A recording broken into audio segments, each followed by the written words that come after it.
সন্তানকে হাত ধরে টানতে টানতে নিয়ে আসলেন। এসে বলে, আমিনুল মুমিনিন, হে ওমর ফারুক রাদিয়াল্লাহু তাআলা আনহু, আল্লাহু আকবার বলেন, আমার সন্তানের বিচার করা লাগবে। কি করা লাগবে? যারা বলেন কি করা লাগবে? বিচার করা লাগবে। হযরত ওমর ফারুক ডাকতে বলে, ভালো ও যুবক, ইনি কি হয়? বলে, উনি আমার আব্বা হয়।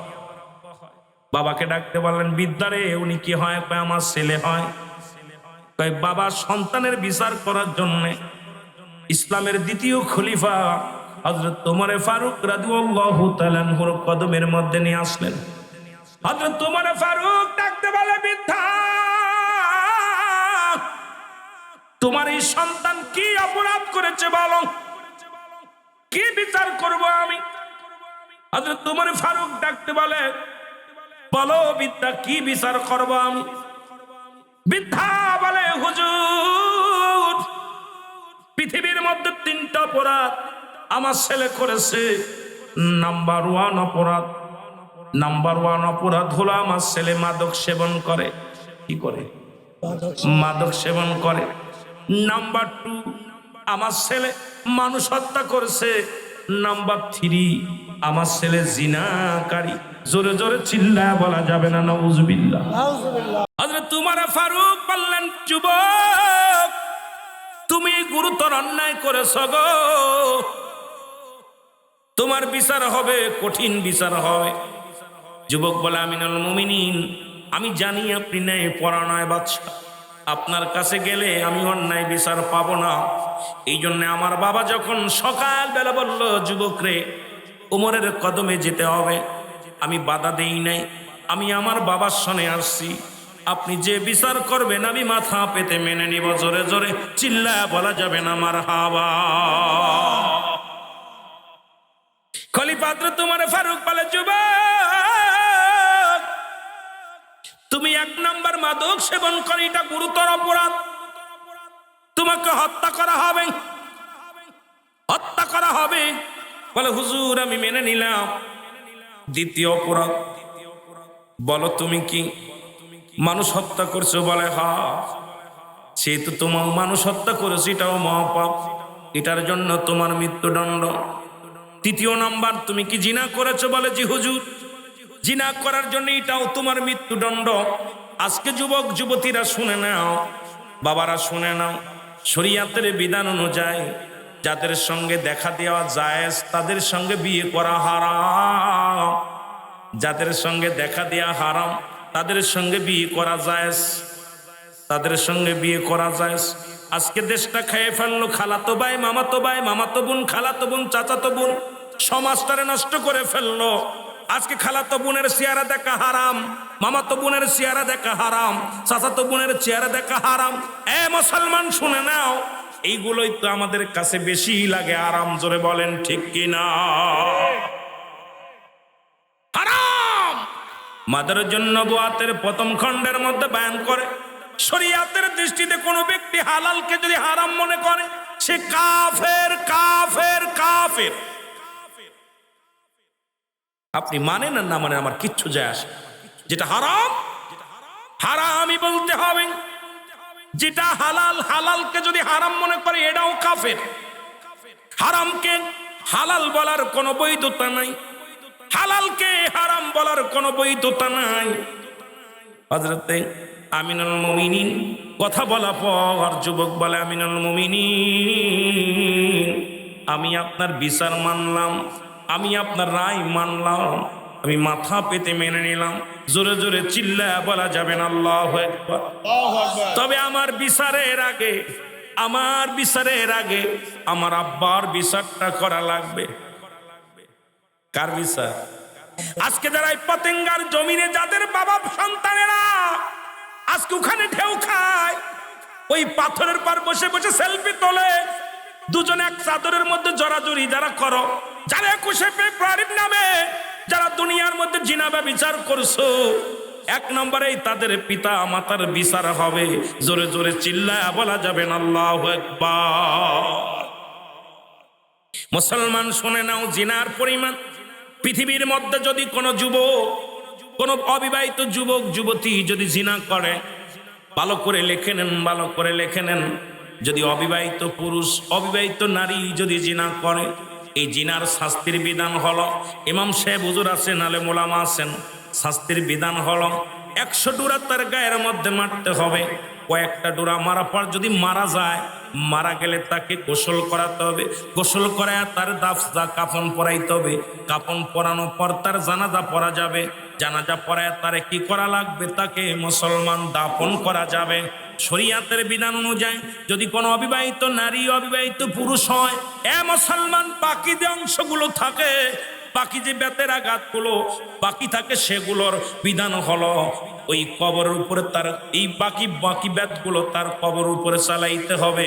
আর যদি অবিবাহিত না বিবাহিত নারী হয়, বিবাহিত পুরুষ হয়, ভালো করে জেনে নেন বাবা, যারা বিবাহিত, যারা বিবাহিত, যারা অবিবাহিত, বিবাহিত যারা আছেন নারী এবং পুরুষ, এই পুরুষ এবং নারী যদি জিনা করেন, সর্বপ্রথম তাদের বুক পর্যন্ত মাটির মধ্যে পুঁততে হবে। ভালো করে লিখে নেন বাবা, আজকে আমার দেশটা বাঁচাইতে হলে এর কোনো বিকল্প নাই। আজকে ইসলামী রাষ্ট্র যদি বানাইতে চান, ইসলামের বিধান মানতে হবে, কোরআনের বিধান মানতে হবে। এরপরে বুক পর্যন্ত মাটির নিচেই পুঁততে হবে, কঙ্কাল নিক্ষেপ করতে হবে, পাথর ছুঁড়ে মারতে হবে। যখন নিশ্চিত হবেন মারা গেছে রে, যখন আপনি নির্দিষ্ট মনে করবেন উনি মারা গেছে, মারা যাওয়ার পরে তাকে মাটি থেকে তুলে উঠাইতে হবে। উঠায়া এবার তার কাফন হবে না, তার দাফন হবে না, তার কোনো জানাজা হবে না।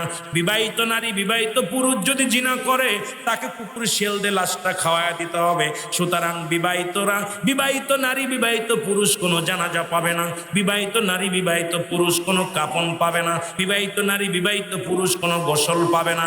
একটা বিচার যদি চট্টগ্রামের জমিনে হতো, ওই পতেঙ্গার জমিনে জিনা বা বিচার চলতো না। 21শে ফেব্রুয়ারি দিনে ফুল দিয়া দি চলতো না, সব চিরতরে বন্ধ হয়ে যেত। জোরে বলেন ঠিক কিনা? একটা বিচার করো এই মুসলমান। সুতরাং আমার দেশে অসংখ্য নারী স্বামী বিদেশের মাটিতে, এদিকে পরক্রিয়া, আহা, খালাতো ভাই মামাতো ভাই নিয়ে, বন্ধু নিয়ে, বয়ফ্রেন্ড নিয়ে হাওয়া খাচ্ছে, রিসোর্টে চলে যাচ্ছে। কোথায় এগুলো বিচার করবে কে? যেহেতু মুসলিম কান্ট্রি, আমাদের সবাই ঐক্যবদ্ধ হতে হবে। দেশের উপরে জিনা হবে, দেশের মানুষ জিনা করবে, এটা আমরা মুসলমান মেনে নিতে পারবো না। আমাদেরকে সচেতন হতে হবে। জোরে বলেন ঠিক কিনা? জোরে বলেন ঠিক কিনা? এ সাউন্ড বাড়াও মাইকে, কথা বোঝেন আমার? আমাদেরকে সচেতন। একটা বিচার যদি আপনাদের চট্টগ্রামে হতো, আজকে বোয়ালখালীর জমিনে হতো, আমার বিশ্বাস একটা নারী তার স্বামীর বছরকে বছর যদি না আসতো, অন্য পুরুষের হাত ধরার সাহস পেত না। একটা পুরুষও যদিও রোজা রাখতো বেশি বেশি, নবীজি বলছে যদি তোমাদের জন্য খোদা বেশি হয়, বেশি বেশি রোজা রাখ, বেশি রোজা রাখতে বলছে। যদি বিবাহ, যদি তৌফিক না থাকে, বিয়ে করার মতো ক্ষমতা না থাকে, টাকা পয়সা রোজগার করতে পারে না, গরিব মানুষ, হয়তো এমন কোন স্ত্রীর মোহরানা দাবি করতে পার, আদায় করতে পারবা না। এখন তার আমাদের বাংলাদেশে মোহরানা লাগে না। মোহর লেখছে 20,000, 50,000, 1 লাখ, 2 লাখ লেখছে, ঘরে যে বোর কাছে মাফ চায়, পা ঢুকে দিয়ে তোর পায়ে ধরে আমার মাফ করে দে। বৌদি কয় এতকাল পরে স্বামী পেলাম, তোরে মাওরে নহরটাও লাগবে না, আয় এদিকায়। আমি কই মেয়েরা তোরা ঠকে গেলি প্রথমেই, তোর মহারানা ব্যতীত তোর গায়ে স্পষ্ট সোয়া দিতে বন্ধ কর, তোর ঘরে ঢুকা বন্ধ কর, দেখবি ওই পুরুষ সারা জীবন তোর গোলাম হয়ে। যেটা বলেন ঠিক কিনা? তুই যেই মাপ করলি সুযোগ একটা পেয়ে, যেটা বলেন ঠিক কিনা? নারীদের দিলে মায়া, চিন্তা করে এতদিন পরে স্বামী একটা পাইলাম, যদি কয়েছে চলে গেলাম, যদি মাফ করো তো করো, না আলি চলে গেলাম। পরিশোধ না করা পর্যন্ত, যতদিন পর্যন্ত ইসলামের বিধান অনুযায়ী বিবির কাছে থাকবেন, সহবাস করবেন, এটা গুনাহ হবে, গুনার কাজ হবে। দিল মোর মাফসে নিলে হবে, ক্ষমতা আছে যদি মাফ করে নিন। আমার দেশের নারীরা অবহেলিত হওয়ার পিছনে একটাই কারণ, আজকে নির্যাতিত হওয়ার একটাই কারণ, তাদের প্রাপ্য অধিকার আদায় করে নিতে পারে না। আর তারা চায় সমান অধিকার, সমান অধিকার। এদিকে সব সর্বনাশ হয়ে যাচ্ছে, সমান অধিকার নিয়ে ব্যস্ত আছে। জোরে বলেন ঠিক কিনা? আমার ভাইরা, আমার বন্ধুরা, আমার বিচার কি শুনছেন? ইসলামের বিচার শুনছেন? বিচার শুনছেন? পুরুষ আর নারী কথা কয় না কেন? হ্যাঁ, জিনার ওয়াজ শুনছেন? এরপরেও যদি করে যায়, আস্তে আস্তে যায়। আমরা বলছি অনেক ওয়াজ রয়েছে, কিন্তু অল্প অল্প টাচ দিতে হইব। আমার ভাইরা, আমার বন্ধুরা, আমার বলতেছিলাম খলিফা হযরত উমর ফারুক ডাকতে বলে, যুবক তুমি মৃত্যুর জন্য প্রস্তুতি হও। যুবক বলে, আমিনুল মুমিনিন আমার বিচারের আগে আমার বাবার বিচারটা করেন। বলে বাবার বিচার? বলে হুজুর 1 নম্বর অপরাধ আমার বাবার, 1 নম্বর অপরাধ আমার বাবার, সে আমাকে একটা ভালো মা দেয় নাই।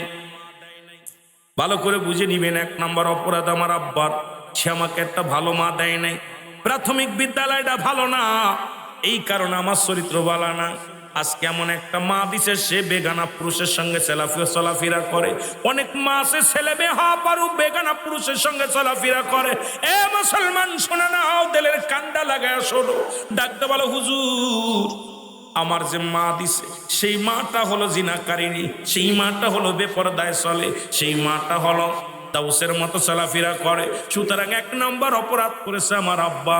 আমি যুবকদের বলি, আমরা সুন্দরী পুজুরি হয়ে গেছি গো। এখন ধলা চামড়া পালি আমরা পাগল হয়ে যায়।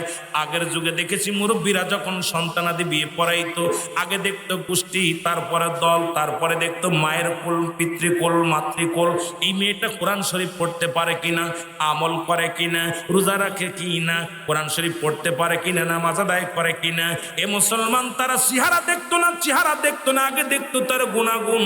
আর এখন আমার যুবকরা শুধু দলা চামড়ার জন্য পাগল। এই দলা চামড়াগুলো সমাজ নষ্ট করে, জাতি নষ্ট করে। এই দলা চামড়ায় দেশটারে শেষ করে দেয়। জোরে জোরে বলেন ঠিক কিনা? রাহমাতুল লিল আলামিন যখন মক্কা থেকে মদিনায় হিজরত করলেন, মনে রাখবেন কথাটা, নবী দেশকে কত ভালোবাসত। আর আমরা বাংলাদেশের মানুষ বাংলাদেশকে কত ভালোবাসি। রাসূল পাক সাল্লাল্লাহু আলাইহি ওয়াসাল্লাম মক্কা ভূমি থুয়ে যখন মদিনার দিকে রওনা হয়ে গেলেন, নবীজিকে কষ্ট দিয়েছে মক্কার মানুষ, নবীজিকে লাঞ্ছনা দিছে, গঞ্জনা দিছে। 1 ছিল অনুকূল আবহাওয়া, মুসলমান 2 ছিল ইসলামের দাওয়াত। এরকম একাধিক কারণে রাহমাতুল লিল আলামিন যখন মক্কা থেকে মদিনায় চলে গেলেন, তখন মদিনার একজন ব্যক্তি, এক সাহাবী, জনক এক সাহাবী বললেন, মদিনা, ওরে মক্কার ছেলেরা দুষ্ট। জোরে জোরে চিল্লা বলা যাবে না, আল্লাহু আকবার।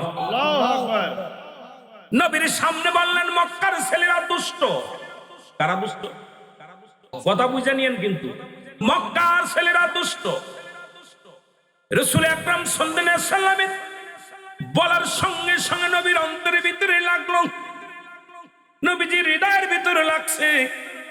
ওই সাহাবী যখন রাসূলুল্লাহ সামনে বারবার আসতে গেলেন, নবীজির সামনে যখন আসে, নবীর মুখটা ঘুরিয়ে ফেলে। ডান দিক থেকে আইলে বাম দিকে ঘুরিয়ে ফেলে, বাম দিক থেকে গেলে ডান দিকে ঘুরিয়ে ফেলে। সাহাবী বলে, ইয়া রাসূলুল্লাহ, ইয়া হাবিবাল্লাহ, আমি বুঝতে পারি না, গতকাল থেকে আপনি আমার দিকে তাকান না। আমি যখন আপনার দিকে তাকাই আপনি অন্য দিকে তাকান, আমি যখন আপনার মুখের দিকে তাকাই আপনি অন্য দিকে, চোখ দুটি অন্য দিকে নিয়ে যান। ইয়া রাসূলুল্লাহ, ইয়া হাবিবাল্লাহ, আমি জানতে চাই আমি কোনো অপরাধ করেছি কিনি, আমি কোনো অন্যায় করেছি নি। ইয়া রাসূলুল্লাহ, ইয়া হাবিবাল্লাহ, আমার নবী চোখের পানি ছেড়ে বলল, মদিনাবাসীরে শোনো, তুমি বলছো মক্কার ছেলেরা দুষ্ট, আমিও তো মক্কার ছেলে। সুতরাং আমি, আমার কলিজার মধ্যে লাগছে যখনই তুমি বলছো মক্কার ছেলেরা দুষ্ট। এবার মুসলমান শুনে নাও, দেশকে ভালোবেসেছিল আমার নবী কেমন। এ মুসলমান গভীর মনোযোগ। আজকে আমরা দেশকে ভালোবাসি, দেশের উপরে আঘাত আসে, আমরা মুখ বুজে বন্ধ করে নিই। আমরা মনে করি এ দেশটা আমার নয়, এ দেশটা দেখার দায়িত্ব সরকারের, এ দেশটা দেখার দায়িত্ব প্রশাসনের, এ দেশটা দেখার দায়িত্ব কারের, অন্য লোকের। না না না না, যেহেতু এই দেশের নাগরিক আমি, এই দেশের সন্তান আমি, এই দেশের মানুষ আমি, এই দেশকে মনে প্রাণে ভালোবাসতে হবে। দেশকে ভালোবেসে, দেশকে ভালোবেসে, দেশকে মহব্বত করে চলাই হলো ঈমানি দায়িত্ব। জোরে জোরে চিল্লায় বলেন ঠিক কিনা? ঠিক। রাসূল থেকে শিখাইতেছি, আমি অন্যদিকে যাইতেছি না, আমার নবীর আদর্শটা। সাহাবী বলে, ইয়া রাসূলুল্লাহ, আপনার কাছে আমি ক্ষমা চাই, আপনার কাছে আমি ক্ষমা চাই ইয়া রাসূলুল্লাহ, ইয়া হাবিবাল্লাহ, আমার অন্যায় হয়ে গেছে। নবীজি বললেন, যেহেতু তুমি মক্কার ছেলেদের দুষ্ট বলেছো, আমিও তো মক্কার ছেলে, আমিও তো মক্কার ছেলে, আমার তো জন্মগ্রহণ করেছি মক্কা নগরে, সুতরাং তুমি যেহেতু দুষ্ট বলেছো, আমাকেও দুষ্ট বলা হয়ে গেছে। সুতরাং আমার দেশকে যদি কোনো ব্যক্তি ছোট করে, কোনো ব্যক্তি যখন আঘাত করে, এই আঘাতটা যদি অন্তরের ভিতরে না লাগে, যেটা লেগেছিল শেরে বাংলার কলিজার মধ্যে লেগেছিল, এটা কেন আমাদের লাগে না? আমাদের কলিজার ভিতরে লাগা লাগবে, জোরে বলেন ঠিক কিনা? ও দেশের ভাই রে, বল না কোথায় যাই রে, একটু শান্তি বলো কোথায় গেলে পাই রে, একটু শান্তি বলো কোথায় গেলে, একটু মহব্বতে বলেন, ও দেশের ভাই রে, বল না কোথায় যাই রে, একটু শান্তি বলো, বলা খেয়ে ফেলে কি বলে, একটু শান্তি বলো কোথায় গেলে, চারিদিকে দেখি শুধু নাই কিছু নাই রে, চারিদিকে দেখি শুধু নাই কিছু নাই রে, ও দেশের ভাই রে, বল না কোথায় যাই রে, একটু শান্তি বলো কোথায় গেলে পাই রে, একটু শান্তি বলো কোথায় গেলে, পাম্পে তেল নাই, মরিচি ঝাল নাই, নবাব বাড়ি নবাব নাই, যুবকের কাম নাই, ঠিক না? চারিদিকে দেখি শুধু নাই কিছু নাই রে, চারিদিকে দেখি শুধু নাই কিছু নাই রে, ও দেশের ভাই রে, বল না কোথায় যাই রে, একটু শান্তি বলো কোথায় গেলে পাই রে, মসজিদে গেলে পারে শান্তি খুঁজে পাই রে, মাহফিলে গেলে পারে শান্তি খুঁজে পাই রে, পিতা মাতার খেদমত করলে শান্তি খুঁজে পাই রে, মা বাবার খেদমত করলে শান্তি খুঁজে পাই রে, জোরে বলেন ঠিক কিনা? পাচ্ছি আমার ভাইরা, আমার বন্ধুরা, আমার সৈনা লাগো, গতকালকে দেখলাম শহীদদের মর্যাদার চাইতে মর্যাদাই বেশি হয়।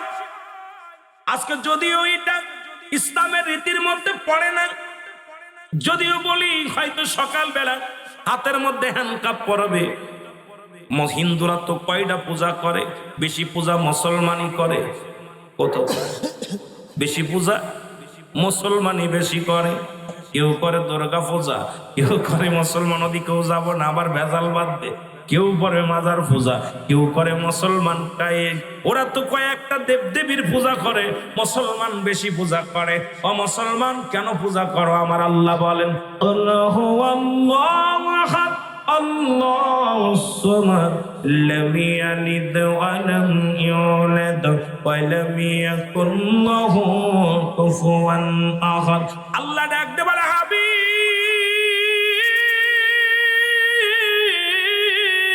আমি আল্লাহ এক, আমি আল্লাহ এক, জোরে বল আল্লাহু আকবার। একটু আস্তে বলবেন না, জোরে বল। আমার আল্লাহ বলেন, হাবিব রে, আমি পৃথিবীর মধ্যে কাউকে জন্ম দিই নাই, কারো থেকে জন্ম নিই নাই, আসমান জমিনের মধ্যে আমার সমতুল্য, আমার সমকক্ষ আর কেউ নাই, একমাত্র পূজা করবা কার? জোরে বলেন কার?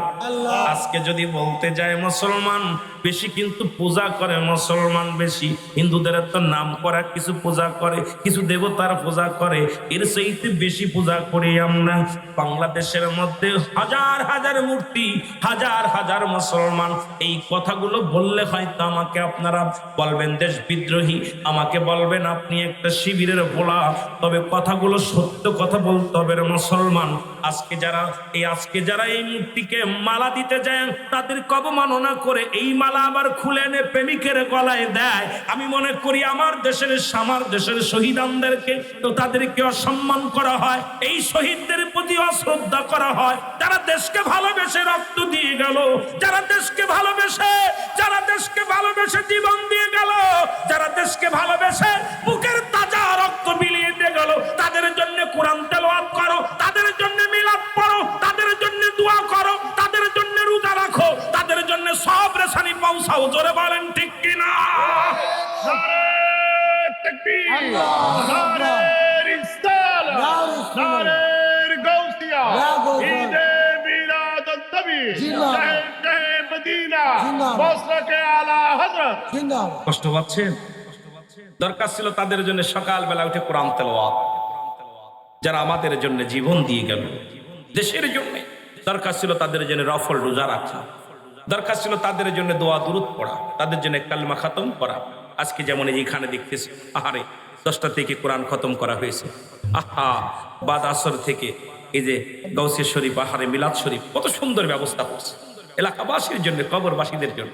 তদ্রুপ দরকার ছিল, যেহেতু বাংলাদেশ মুসলিম কান্ট্রি, এদেশে মুসলমান 90-95% মুসলমান, সেহেতু এই দেশে শহীদানদের জন্য 1 নাম্বার দরকার ছিল এইগুলো অনুষ্ঠান করা। জোরে বলেন ঠিক কিনা? তা থুই দেখলাম খালি পায় তারা কি করতেছে, শহীদ মিনারের উপর দিয়ে হাঁটাহাঁটি করতেছে, ফুলের মালা শহীদদের ওই যে মিনারের মালা উঠে উঠে প্রেমিকার গলায় দিছে, সুমাসুমি করতেছে। এতে দেখলাম যে আমার দেশকে ভালোবাসতেছে না, শহীদদেরকে অশ্রদ্ধা করতেছে, অসম্মান করতেছে, দেশকে তারা ভালোবাসে না, এরা প্রেমিকা বাড়ায় দিতেছে। এরা কেমনে শরীফ থেকে শরীফা বানানো যায় সেই চিন্তাধারা আমাদের জাতির ভিতরে ঢুকায় দিচ্ছে। জোরে বলেন ঠিক কিনা? জোরে বলেন ঠিক কিনা? এটা দরকার ছিল যেটা, আহা এটা কষ্ট হয়। এই জন্য আমাদের ধরেছে ভূতে। এই ভূত এমন ভূত ধরেছে, ভূতের পা থাকে পিছন দিকে। কোন দিকে থাকে? পিছন দিকে থাকে, সামনের দিকে আগায়, পা থাকে পিছনে। তা আমাদের মুসলমানদের ধরেছে ভূতে। ইহুদি খ্রিস্টানদের চক্রান্ত, মুসলমান জাতিকে শেষ করা, কোরআনকে উঠিয়ে দেওয়ার পায়তারা চলতেছে, কোরআন হাদিস এগুলো উঠায় দেওয়ার পায়তারা চলতেছে। আজকে পাঠ্য বইয়ের মধ্যে নবীজির জীবনী, সাহাবীদের জীবনী, যদি পিতামাতার খেদমত, গুরুজনের খেদমত, এই আলোচনাগুলো যদি আনা যেত, ইসলামের বিধান বা এই মৌলিক বিষয়গুলো 5টা স্তম্ভের উপরে আলোচনা যদি থাকতো, এই জাতিকে বুঝাইতে সহজ হতো, এই জাতি ইসলামিক জ্ঞান ধারণ করত, ইয়া দ্বারা জাতি ইসলাম জানতো, ইসলাম বুঝতো। এদেরকে মূর্খ বানানোর জন্য শরীফ থেকে শরীফা হবে কেমনে, এই জাতিকে সেটা শিখাইতেছে। হাট্টিমা টিম টিম তাদের খাড়া দুটো শিং, তারা হাট্টিমা টিম টিম, তারা মাঠে পারেনি। এইগুলো শিখায়া জাতিকে সর্বনাশের দিকে নিতেছি। আমার এই জাতিকে বাঁচাইতে হলে পর্দার ওয়াজ করে লাভ নাই। জাতিকে কিসের ওয়াজ করব? জাতিকে তো শেষ করা প্রথমেই, যখন এই খুঁড়িহাটি, যখন ছোট্ট মানুষ, প্রাথমিক বিদ্যালয় হলো মায়ের কোল, মা প্রথমে শিখাইতেছে হাট্টিমা টিম টিম, তারা মাঠে পারে ডিম, তাদের খাড়া দুটো শিং। এ কি শিখবে জাতি? প্রথমে মৃত্যু, প্রথমে মিথ্যা কথা শিখাই। যা এইগুলো আবার একটু বড় হলে মেয়ে 2টা শিং বানায় দিছে, দেখা যায় এই শিং 2টা এই মাথায় বেঁধে দিছে, ওরা হাট্টিমাটি টিম সেজে বেড়াইতেছে। এই জাতি নষ্ট করার জন্য আমাদের সমস্ত গার্জিয়ান গুলো দায়ী। জোরে বলেন ঠিক কিনা? আমার ভাইয়েরা, আমার বন্ধুরা, আমার গভীর মনোযোগ। আমি যে কটা কথা বলি, হয়তো কারোর কলিজার মধ্যে লাগবে, কেউ কষ্ট পাবেন, তবু আমাকে বলতে হবে গো। এ ভাইরা, বন্ধুরা আমার, দেশের জন্য যারা জীবন দিয়ে গেল, শহীদানদের শ্রদ্ধা করি। তাদের স্বার্থ ছিল কি? আমার দেশ এই বাংলা ভাষার জন্য, পাকিস্তান থেকে উর্দু ভাষা তাড়ানোর জন্য। পাকিস্তানি যে উর্দু ভাষাগুলো, এটার সঙ্গে যুদ্ধ হলো, ভাষা নিয়ে আন্দোলন হলো। কি নিয়ে? সম্পদ নিয়ে নয়, বাড়ি নিয়ে নয়, গাড়ি নিয়ে নয়, উর্দু ভাষাকে, এই ভাষাটা নিয়ে আমার দেশের বাঙালি মানুষের মুখের ভাষা, অন্তরের ভাষা হলো বাংলা ভাষা। এই বাংলা ভাষাকে মুসলমান বাংলা ভাষা অধিকার আদায় করতে যাইয়া শত শত নয়, লক্ষ লক্ষ মা বোন ইজ্জত দিল, লক্ষ লক্ষ ভাইয়েরা রক্ত দিয়ে গেল, জীবন দিয়ে গেল। জীবন দিয়ে পাইলাম কি? পাইলাম ওই পশ্চিম দেশের ভিনদেশীদের সব ডিজিটাল যেগুলো পোশাক। জীবন দিয়ে হলো কি? এখন ইংরেজি পোশাক। কথা কয় না কেন? যে ভাষার জন্য আন্দোলন করলাম, এখন বাংলা পোশাক সব শেষ। এখন আর শাড়ি ব্লাউজ এগুলো লাগে না, পেটিকোট লাগে না, এখন ওই চোস লাগে। ওই ইন্ডিয়া পশ্চিম দেশ থেকে কিছু ফ্যাশন আসছে, সেই ফ্যাশন দেখবেন আমি আশ্চর্য হয়ে গেছি। সেই ফ্যাশনগুলো ঠ্যাং ফাড়া, মহিলাদের পায়ের নিচে কাপড় পরতে হবে, পুরুষের পায়ের উপরে, টাকনুর উপরে এই মণি। এখন পুরুষ জাতি দেখি মণিগিরা ঢেকে রাখছে, জুতা এমন ভাবে ঢাকছে যে যেটা তরফ করা কবিরা গুনাহ, যেটা এই টাকনুর নিচে কাপড় পরা হারাম। এখন অধিকাংশ যুবকের টাকনুর নিচেই কাপড় চলে যায়, আর মহিলারা টাকনু বের করে দিছে, গলা একদম গিরে বের করে দিছে। পুরুষ দেখতেছে পিছন থেকে, হাও লাভলি গাল, ইন্না সাকা সাকা, ইন্না আনা ওই বুকা, ইন্না দারাসুকা। আল্লাহু আকবার বলেন না? এই জাতিকে কেমনে বাঁচাই? সব যে জাতির ভাষার জন্য আন্দোলন করলো সেই জাতি ইংরেজিদের পোশাক পরে, সেই জাতি ভিনদেশীদের কালচার ব্যবহার করে। আজকে এসইতে স্টার জলসা, জি বাংলা, যত নষ্ট নাটক দেখে দেখে পোশাক কোথায় পাকিজার পোশাক, কোথায় বেলেজার পোশাক, কোথায় কোন পোশাক, এই পোশাকগুলো আমার দেশে আবিষ্কার করতেছে ভিনদেশীরা। কিন্তু আমার দেশের বাঙালি মারা ওই যে একটা 11 হাত শাড়ি দিয়া আব্রু করতো, কত সুন্দর পর্দা করতো। আর এখন আমার যুবক যুবতীর গায়ে একটা কাপড় নাই। যুবতী মেয়ে রাস্তা দিয়ে চলে, গায়ে ওড়না নাই, মাথায় কাপড় নাই। এই জাতিকে কেমনে বাঁচাই? এই জাতি তো বাঁচার মতো ব্যবস্থা নাই। যদি আপনার ঘরের মধ্যে, এই ঘরের মধ্যে যদি টাকা থুইয়া ঘরে দরজা না দেন, জানালা না দেন, বেড়া না দেন, এই ঘরের মালামাল চুরি হয়ে যাবে। তদ্রুপ আপনার বিবি বলেন, ছেলে বলেন, মেয়ে বলেন, যদি আপনি বেপর্দায় চলান, এই ছেলে মেয়ে তো কখনো কন্ট্রোল থাকতে পারে না। এটা বেপর্দায় চলে যাবে, তাউস হয়ে যাবে, অন্য মানুষের নজর লেগে যাবে। এটা ওই রকম আপনাকে স্যাক দিয়ে চলে যাবে। জোরে বলেন ঠিক কিনা?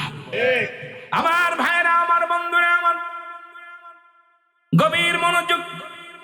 হযরত ওমর ফারুক রাদিয়াল্লাহু তাআলা আনহুর কদমের মধ্যে এক বৃদ্ধা তার সন্তানকে হাত ধরে টানতে টানতে নিয়ে আসলেন।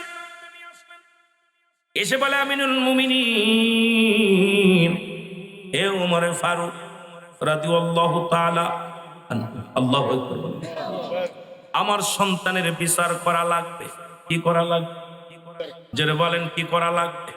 বিচার করা লাগবে। হযরত ওমর ফারুক ডাকতে বলে, ভালো ও যুবক, ইনি কি হয়? বলে, উনি আমার আব্বা হয়। বাবাকে ডাকতে বললেন, বিদ্যারে, উনি কি হয়? কয়, আমার ছেলে হয়। কয়, বাবা সন্তানের বিচার করার জন্য ইসলামের দ্বিতীয় খলিফা হযরত ওমর ফারুক রাদিয়াল্লাহু তাআলা আনহুর কদমের মধ্যে নিয়ে আসলেন। হযরত ওমর ফারুক ডাকতে বলে, বৃদ্ধা, তোমার এই সন্তান কি অপরাধ করেছে বলো, কি বিচার করব আমি? হযরত ওমর ফারুক ডাকতে বলে, বলো বৃদ্ধা, কি বিচার করব আমি? বৃদ্ধা বলে, হুজুর, পৃথিবীর মধ্যে 3টা অপরাধ আমার ছেলে করেছে। নাম্বার 1 অপরাধ হলো আমার ছেলে মাদক সেবন করে। কি করে? মাদক সেবন করে। নাম্বার 2, আমার ছেলে মানুষ হত্যা করেছে। নাম্বার 3, আমার ছেলে জিনাকারী। জোরে জোরে চিল্লায়া বলা যাবে না নাউজুবিল্লাহ। হযরত ওমর ফারুক বললেন, যুবক, তুমি গুরুতর অন্যায় করেছ গো, তোমার বিচার হবে, কঠিন বিচার হবে। যুবক বলে, আমিনুল মুমিনিন, আমি জানি আপনি ন্যায় পরায়ণ বাদশা, আপনার কাছে গেলে আমি অন্যায় বিচার পাবো না। এই জন্য আমার বাবা যখন সকাল বেলা বলল, যুবক রে, ওমরের কদমে যেতে হবে, আমি বাধা দেই নাই। আমি আমার বাবার সনে আসছি, আপনি যে বিচার করবেন আমি মাথা পেতে মেনে নিব। জোরে জোরে চিল্লায়া বলা যাবে না মারহাবা। খলিফা হযরত ওমর ফারুক বলে, যুবক, তুমি 1 নম্বর মাদক সেবন করে, এটা গুরুতর অপরাধ, তোমাকে হত্যা করা হবে, হত্যা করা হবে। বলে, হুজুর, আমি মেনে নিলাম। 2য় অপরাধ, বলো তুমি কি মানুষ হত্যা করছো? বলে, হ্যাঁ।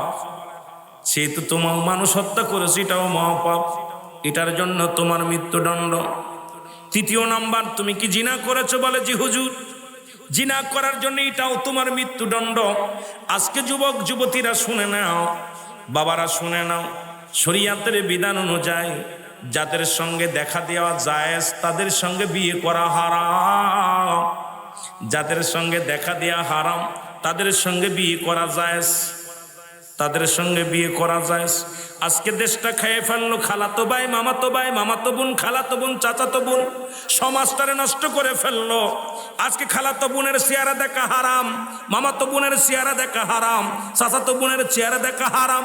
এ মুসলমান শুনে নাও, এইগুলোই তো আমাদের কাছে বেশি লাগে আরাম। জোরে বলেন ঠিক কিনা?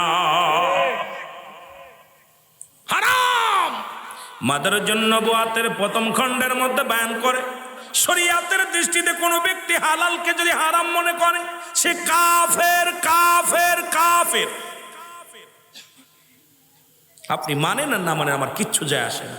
যেটা হারাম হারামই বলতে হবে, যেটা হালাল হালালকে যদি হারাম মনে করে এটাও কাফের। হারামকে হালাল বলার কোনো বৈধতা নাই, হালালকে হারাম বলার কোনো বৈধতা নাই। হযরতে আমিনুল মুমিনিন কথা বলা পর যুবক বলে, আমিনুল মুমিনিন আমি আপনার বিচার মানলাম, আমি আপনার রায় মানলাম, আমি মাথা পেতে মেনে নিলাম। জোরে জোরে চিল্লায়া বলা যাবে না আল্লাহু আকবার। তবে আমার বিচারের আগে আমার আব্বার বিচারটা করা লাগবে। কার বিচার? আজকে যারা এই পতেঙ্গার জমিনে যাদের বাবা সন্তানেরা আজকে ওখানে ঢেউ খায়, ওই পাথরের পার বসে বসে সেলফি তোলে, দুজন এক চাদরের মধ্যে জড়াজড়ি যারা করো, যারা 21শে ফেব্রুয়ারির নামে যারা দুনিয়ার মধ্যে জিনা ব্যভিচার করছো, এক নম্বরেই তাদের পিতা মাতার বিচার হবে। জোরে জোরে চিল্লায়া বলা যাবে না আল্লাহু আকবার। মুসলমান শুনে নাও, জিনার পরিমাণ পৃথিবীর মধ্যে যদি কোনো যুবক, কোনো অবিবাহিত যুবক যুবতী যদি জিনা করে, ভালো করে লিখে নেন, ভালো করে লিখে নেন, যদি অবিবাহিত পুরুষ অবিবাহিত নারী যদি জিনা করে, এই জিনার শাস্তির বিধান হলো, ইমাম সাহেব হুজুর আছেন, আলেম ওলামা আছেন, শাস্তির বিধান হলো 100 ডোরা তার গায়ের মধ্যে মারতে হবে। কয়েকটা ডোরা মারা পর যদি মারা যায়, মারা গেলে তাকে গোসল করাতে হবে, গোসল করায় তার দাফদা কাফন পরাইতে হবে, কাফন পরানোর পর তার জানাজা পড়া যাবে, জানাজা পড়ায় তারে কি করা লাগবে, তাকে মুসলমান দাফন করা যাবে। শরীয়তের বিধান অনুযায়ী যদি কোনো অবিবাহিত নারী অবিবাহিত পুরুষ হয়, মুসলমান বাকি যে অংশগুলো থাকে, বাকি যে বেতের আঘাতগুলো বাকি থাকে, সেগুলোর বিধান হলো ওই কবরের উপরে তার এই বাকি বেতগুলো তার কবর উপরে চালাইতে হবে। আর যদি অবিবাহিত বিবাহিত নারী হয়, বিবাহিত পুরুষ হয়, ভালো করে জেনে নেন বাবা, যারা বিবাহিত যারা বিবাহিত যারা অবিবাহিত বিবাহিত যারা আছেন নারী এবং পুরুষ, এই পুরুষ এবং নারী যদি জিনা করেন, সর্বপ্রথম তাদের বুক পর্যন্ত মাটির মধ্যে পুঁততে হবে। ভালো করে লিখে নেন বাবা, আজকে আমার দেশটা বাঁচাইতে হলে এর কোনো বিকল্প নাই।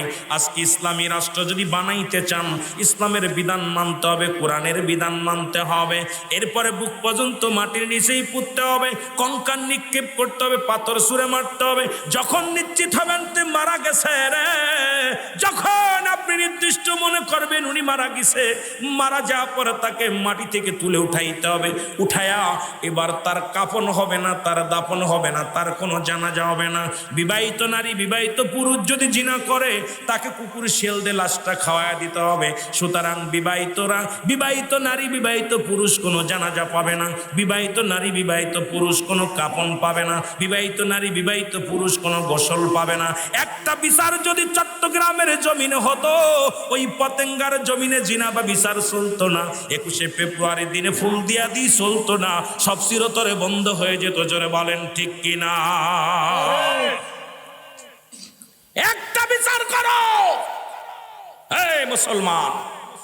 সুতরাং আমার দেশে অসংখ্য নারী স্বামী বিদেশের মাটিতে, এদিকে পরক্রিয়া, আহা খালাতো ভাই মামাতো ভাই নিয়ে, বন্ধু নিয়ে, বয়ফ্রেন্ড নিয়ে হাওয়া খাচ্ছে, রিসোর্টে চলে যাচ্ছে। কোথায় এগুলো বিচার করবে কে? যেহেতু মুসলিম কান্ট্রি, আমাদের সবাই ঐক্যবদ্ধ হতে হবে। দেশের উপরে জিনা হবে, দেশের মানুষ জিনা করবে, এটা আমরা মুসলমান মেনে নিতে পারবো না। আমাদেরকে সচেতন হতে হবে। জোরে বলেন ঠিক কিনা? জোরে বলেন ঠিক কিনা? এ সাউন্ড বাড়াও মাইকে, কথা বোঝেন আমার? আমাদেরকে সচেতন। একটা বিচার যদি আপনাদের চট্টগ্রামে হতো, আজকে বোয়ালখালীর জমিনে হতো, আমার বিশ্বাস একটা নারী তার স্বামী বছরকে বছর যদি না আসতো, অন্য পুরুষের হাত ধরার সাহস পেত না। একটা পুরুষও যদিও রোজা রাখতো বেশি বেশি, নবীজি বলছে যদি তোমাদের জন্য ক্ষুধা বেশি হয়, বেশি বেশি রোজা রাখো, বেশি রোজা রাখতে বলছে। যদি বিবাহ যদি তৌফিক না থাকে, বিয়ে করার মতো ক্ষমতা না থাকে, টাকা পয়সা রোজগার করতে পারে না, গরিব মানুষ, হয়তো এমন কোনো স্ত্রীর মোহরানা দাবি করতে আদায় করতে পারবা না। এখন তার আমাদের বাংলাদেশে মোহরানা লাগে না। মোহর লেখছে 20,000 50,000 1 লাখ 2 লাখ লেখছে, ঘরে যে বোর কাছে মাফ চায়, পা ঢুকে দিয়ে কয় তোর পায়ে ধরে আমার মাফ করে দে। বৌদি কয় এতকাল পরে স্বামী পালাম, তোরে মাওরে নহর লাগবে না, এদিকায় আমি কই মেয়েরা তোরা ঠকে গেলি প্রথমেই, তোর মহারানা ব্যতীত তোর গায়ে স্পষ্ট ছোঁয়া দিতে বন্ধ কর, তোর ঘরে ঢুকা বন্ধ কর, দেখবি ওই পুরুষ সারা জীবন তোর গোলাম হয়ে থাকবে। যেটা বলেন ঠিক কিনা? তুই যেই মাপ করলি সুযোগ একটা পেয়ে গেল। যেটা বলেন ঠিক কিনা? নারীদের দিলে মায়া, চিন্তা করে এতদিন পরে স্বামী একটা পাইলাম, যদি কয়টা চলে গেলাম, যদি মাফ করো তো করো, না হলে চলে গেলাম। তালমাহর পরিশোধ না করা পর্যন্ত, যতদিন পর্যন্ত ইসলামের বিধান অনুযায়ী বিবির কাছে থাকবেন, সহবাস করবেন, এটা গুনাহ হবে, গুনার কাজ হবে। দিলমোর মাফসে নিলে হবে, ক্ষমতা আছে যিনি মাফ করে নেবেন। আমার দেশের নারীরা অবহেলিত হওয়ার পিছনে একটাই কারণ, আজকে নির্যাতিত হওয়ার একটাই কারণ, তাদের প্রাপ্য অধিকার আদায় করে নিতে পারে না। আর তারা চায় সমান অধিকার, সমান অধিকার। এদিকে সব সর্বনাশ হয়ে যাচ্ছে, সমান অধিকার নিয়ে ব্যস্ত আছে। জোরে বলেন ঠিক কিনা? আমার ভাইয়েরা, আমার বন্ধুরা, আমার বিচার কি শুনছেন? ইসলামের বিচার শুনছেন? বিচার শুনছেন? পুরুষ আর নারী কথা কয় না কেন? হ্যাঁ, জিনার ওয়াজ শুনছেন? এরপরেও যদি করে যায়, আস্তে আস্তে যায়। আমরা কষি অনেক ওয়াজ রয়েছে, কিন্তু অল্প অল্প টাচ দিতে হইব। আমার ভাইয়েরা, আমার বন্ধুরা, আমার বলতেছিলাম, খলিফা উমর ফারুক ডাকতে বলে, যুবক তুমি মৃত্যুর জন্য প্রস্তুতি হও। যুবক বলে, আমিনুল মুমিনিন, আমার বিচারের আগে আমার বাবার বিচারটা করেন। বলে, বাবার বিচার কি? বলে, হুজুর, 1 নম্বর অপরাধ আমার বাবার, 1 নম্বর অপরাধ আমার বাবার, সে আমাকে একটা ভালো মা দেয় নাই। ভালো করে বুঝে নিবেন, 1 নম্বর অপরাধ আমার আব্বার, সে আমাকে একটা ভালো মা দেয় নাই। প্রাথমিক বিদ্যালয়টা ভালো না, এই কারণে আমার চরিত্র ভালো না। আজকে এমন একটা মা দিছে, সে বেগানা পুরুষের সঙ্গে চলাফেরা করে। অনেক মা আছে ছেলে মেয়ে হওয়া পারুক, বেগানা পুরুষের সঙ্গে চলাফেরা করে। এ মুসলমান, শোনা না, দিলের কান্ডা লাগায় শোনো। ডাকতে বলো, হুজুর, আমার যে মা দিছে সেই মাটা হলো জিনাকারিনী, সেই মাটা হলো বেপরদায় চলে, সেই মাটা হলো দাউসের মতো চলাফেরা করে। সুতরাং 1 নম্বর অপরাধ করেছে আমার আব্বা। আমি যুবকদের বলি, আমরা সুন্দরী পুজুরি হয়ে গেছি গো। এখন ধলা চামড়া পালি আমরা পাগল হয়ে যায়। আগের যুগে দেখেছি মুরব্বীরা যখন সন্তানাদি বিয়ে পড়াইতো, আগে দেখতো গোষ্ঠী, তারপরে দল, তারপরে দেখতো মায়ের কোল, পিতৃকোল, মাতৃকোল। এই মেয়েটা কোরআন শরীফ পড়তে পারে কিনা, আমল করে কিনা, রোজা রাখে কিনা, কোরআন শরীফ পড়তে পারে কিনা, নামাজ আদায় করে কিনা। এ মুসলমান, তারা চেহারা দেখতো না, চেহারা দেখতো না, আগে দেখতো তার গুণাগুণ। আর এখন আমার যুবকরা শুধু দলা চামড়ার জন্য পাগল। এই দলা চামড়াগুলো সমাজ নষ্ট করে, জাতি নষ্ট করে। এই দলা চামড়ায় দেশটারে শেষ করে দেয়। জোরে জোরে বলেন ঠিক কিনা? আগের মুরব্বীরা বিয়ে শাদী দিতে লাগলে আগে দেখতো মেয়েটা বেপরদায় চলে কিনা, মেয়েটা নামাজ পড়তে পারে কিনা, আত্মায়াতু পারে কিনা, সূরা কিরাত পড়তে পারে কিনা, তার মা বাপ খেদমত করে কিনা, অনেকগুলো দেখে তারপরে বিয়ে শাদী হয়। এখন আর বাপ মা লাগে না, গার্জিয়ান লাগে না। অথচ গার্জিয়ানের অনুমতি ছাড়া বিয়ে ক্যান্সেল হয়ে যাবে। ইসলামের বিধান অনুযায়ী যদি গার্জিয়ান রাজি না হয়, কোন মা বাবার বিয়ের যদি রাজি না হয়, ওই বিয়ে ক্যান্সেল করা হবে। ইসলামের বিধান। আর এখন বাংলাদেশের বিধান হলো, যেহেতু বয়স হয়ে গেছে, বাপ মা কি দেওয়ার চিনার সময়। কথা বলেন ঠিক কিনা? এই জাতিকে বাঁচাবো কেমন? মেয়ে 18 বছর হয়ে গেছে বয়স, ছেলে 20 বছর। এখন এফিডেভিট করে আপনার ওই কোর্ট থেকে বিয়ে হলো, এখন বাবার বিরুদ্ধে মেয়ে মামলা দেয়। যদি বাবা মামলা দেয়, আর আমি কই বাবা হলো বিয়াদব, যে বাবা মেয়ে চলে যাওয়ার পর অন্য ছেলের হাত ধরে চলে যায়, এই মেয়েটাকে আনার জন্য যে বাবা মামলা দেয়, এ আমি কই সবচেয়ে 1 নম্বর জাহান্নামী। যে মেয়ে তোর কমান্ড মানে নাই, যে মেয়ে বেপর্দায় চলে অন্য পুরুষের হাত ধরে চলে যায়, বেলজ্জাতি জাহান্নামী, সেই বাবা মা আবার সেই মেয়ের জন্য উকলাতি করতে যায়, সেই মেয়েকে আবার ফিরে আনার চেষ্টা করে। আমি কই, যেমন থুতু ফেলে দিয়ে চাইতে খাওয়া, ঠিক ওই রকম ওইতে নিকৃষ্ট পৃথিবীর মধ্যে আর কাজ থাকতে পারে না। ওই ছেলে মেয়ে তো আপনার না, ছেলে মেয়ে আল্লাহ পাক আপনার কাছে রাখছে কি? আমানত। কি রাখছে? আমানত। সঙ্গে সঙ্গে ত্যায্য করে দেন। যদি বাঁচতে চান, জাহান্নাম আপনার জন্য অপেক্ষা করতেছে, একটু ধৈর্য ধরেন। আমার ভাইয়েরা, আমার বন্ধুরা, আমার গভীর মনোযোগ। আমি যে সমস্ত যুবকরা বিয়ে করিস না, আমি তোদের হাতে ধরে বলে যাই, বাজানরে শুনে নেন, প্রয়োজন হলে একজন রিক্সা চালকের মেয়ে বিয়ে কর, একজন ভ্যান চালকের মেয়ে বিয়ে কর, একজন দিনমজুরি মানুষের মেয়ে বিয়ে কর। যে মেয়েটা কোরআন শরীফ পড়তে জানে, যে মেয়েটা আমল করে, যে মেয়েটা পর্দা করে চলে, যে মেয়েটা শরিয়াতের বিধান মেনে চলে, বেগানা পর্দায় চলে না, বেগানা পুরুষের সঙ্গে চলে না, জীবনের রাস্তাঘাটে এইরকম বেফাইসা মতো চলে না। মুসলমান শুনে নাও, বাজার ঘাট পুরুষের নাই করে না, এমন একটা নারী যদি তোর সংসারে আইসা যায়, এই দুনিয়ার মধ্যে শান্তি আর শান্তি। আমার বাবা মাদের বলে যায়, মারা শুনে না, এমন একটা ছেলেকে বিয়ে কর, সেই ছেলেটা দিন মজুরি হোক, সেই ছেলেটা ব্যবসায়ী হোক, সেই ছেলেটা মুসলমান, সেই ছেলেটা ইমাম হোক আর মুয়াজ্জিন হোক, সেই ছেলেটা ভ্যান চালক রিক্সা চালক হোক, সেই ছেলেটা কোরআন পড়তে পারে কিনা, কোরআন যদিও না পারে সূরা কিরাত পড়তে পারে কিনা, সারাদিন পরে এক ফোঁটা খাবার খাওয়াবে, হালাল খাদ্য খাওয়াবে। সরে মুসলমান শুনে নাও, আজকে আমরা খুঁজি খুদু প্যান্ট শার্ট পরা, শার্ট পরা, দাঁড়ায় প্রস্রাব করে, দাঁড়ায় প্রস্রাব করে, বৈশা করতে পারে না। কত টাকা তার বেতন, কত টাকা সুদ খায়, কত টাকা ঘুষ খায়। আমি মুসলমান বলে যাই, তোমার মেয়েটাকে যদি একজন হালাল খোর বান্দার হাতে, নামাজি বান্দার হাতে যদি তোমার মেয়েটাকে শপথ করে দিতে পারো, এই দুনিয়ার মধ্যে একটা জান্নাত কিনে নিতে পারবা। আর যতই তুমি বড় অফিসারের লগে দাও, ওই সুদখোর আর ঘুষখোর হারামখোরের লগে যখন তোমার মেয়েটা দিবা, তুমিও হারামজাদা হয়ে যাবা। জোরে জোরে বলেন ঠিক কিনা? হালাল খোর বান্দা খোঁজো, হালাল খোর বান্দা। আগে দেখবা ছেলেটা নামাজ আদায় করে কিনা। দাড়ি চাষা দরকার নাই, দাড়ি যারা রাখছে, আমি জন্যই দাড়ি যারা চাষে তাদেরকে বলি আমি চাষা, আর যারা রাখছে তাদেরকে বলি ভাই। যারা দাড়ি রাখছে মুরব্বী হলো তাদেরকে বলবো ভাই, এগুলো ভাই রাগ করে না। যারা রাখে নাই তারা হলো চাষা, চাইছে ফেলছে, তারা কি চাচা, তাদের ভাই বলা যাবে না। আমার ভাইয়েরা, আমার বন্ধুরা, আমার গভীর মনোযোগ, আমি আপনাদেরকে বলে যাই, খলিফা হযরত উমর ফারুক বললেন, ও বৃদ্ধা, কি বলতে চায় তোমার ছেলে? বৃদ্ধা মাথা নত করে বসে আছে। খলিফা হযরত উমর ফারুক চোখ দুইটা টকবক করতেছে, রাগে টকবক। খলিফা হযরত উমর ফারুকের রাগ মেজাজ একটু বেশি পড়াছে। এই পাপের কথা শুই না অটোমেটিক রাগ হয়ে আছে। বলে, দ্বিতীয় অপরাধ আমার আব্বা, সে আমার একটা ভালো নাম দেয় নাই, নাম দেয় নাই। অধিকাংশ মানুষ আমরা এই বড়টা করি, যখন সন্তান দুনিয়ার মধ্যে আগমন করে। মুসলমান শুনে নাও, যে ওয়াজটা করার দরকার ছিল আপনাদের ইমাম সাহেবের, যে ওয়াজটা করার দরকার ছিল চেয়ারম্যান মেম্বারের, সেই ওয়াজটা আমি করে যাই। বাবারা শোনো, এবার দুনিয়ার মধ্যে যখন আগমন করবে, 7 দিন পরে সুন্নাতে রাসূল হলো, 7 দিন পরে নাম রাখা সুন্নাতে রাসূল। যখন ওই সন্তান মেয়ে হোক আর ছেলে হোক দুনিয়ার মধ্যে ভূমিষ্ঠ হবে, 7টা দিন অতিবাহিত হবে। মুসলমান তারে কি করবে?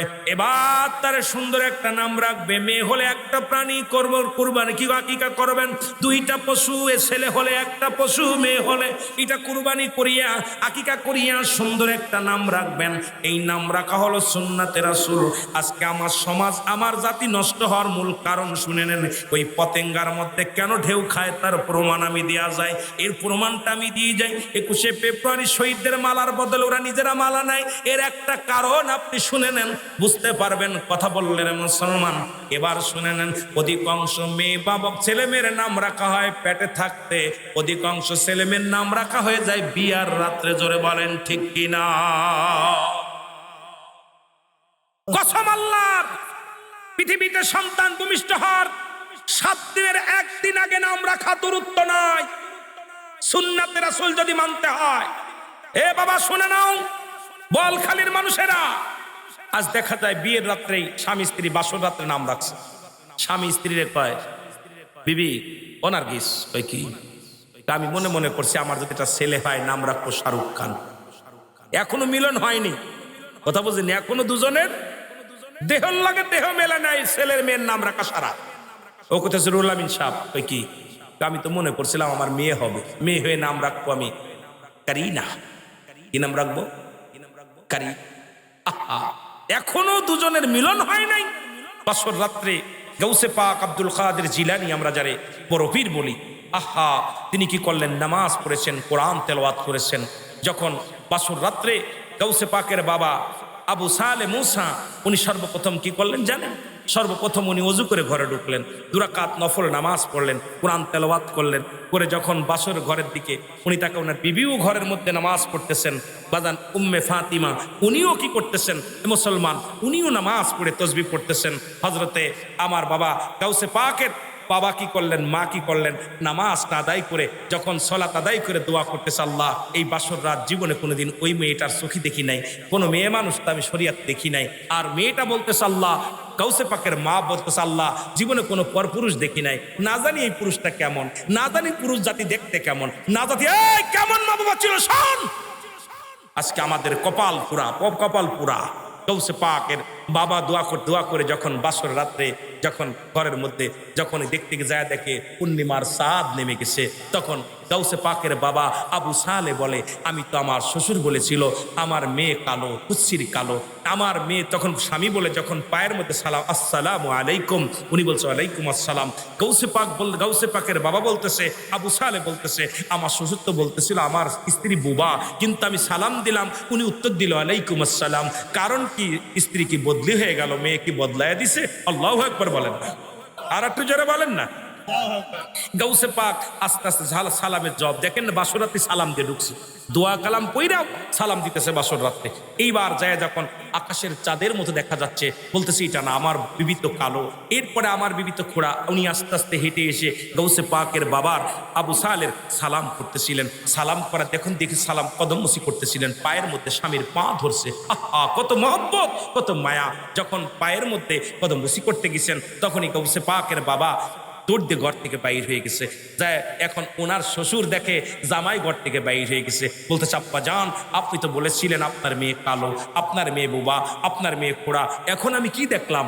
গাউসে পাকের নানাজান বলতেছে বাবা আমি এই জন্য বলেছিলাম আমার মেয়ে জন্মের পর থেকে কোনোদিন বেগানা পুরুষের চেহারা দেখে নাই। আহ কেমন মেয়ে ছিল রে, এই আমার মেয়ে কোনোদিন দুনিয়ার আলো বাতাস এরকম দেখে নাই, আমার মেয়ে দুনিয়ায় কোনো বেগানা পুরুষের সঙ্গে কথা বলে নাই, এই জন্য বলেছিলাম বুবা। কারণ আমার মেয়ে আমার সঙ্গে আমার বিবির সঙ্গে কথাবার্তা বলতো, বাইরে যখন যেত সে পর্দার সঙ্গে চলতো, কোনোদিন কারোর সঙ্গে কথা বলতো না। খুড়া বলেছিলাম এই জন্যে, সে তো এইরকম বাজার ঘাট করে নাই। আর আমাদের মেয়ে ছেলেগুলো যেভাবে ঘোরাঘুরি করে আল্লাহর কসম জাহান্নাম ছাড়া কোনো গতি নেই। জোরে বলেন ঠিক কিনা, আরো জোরে বলেন ঠিক কিনা।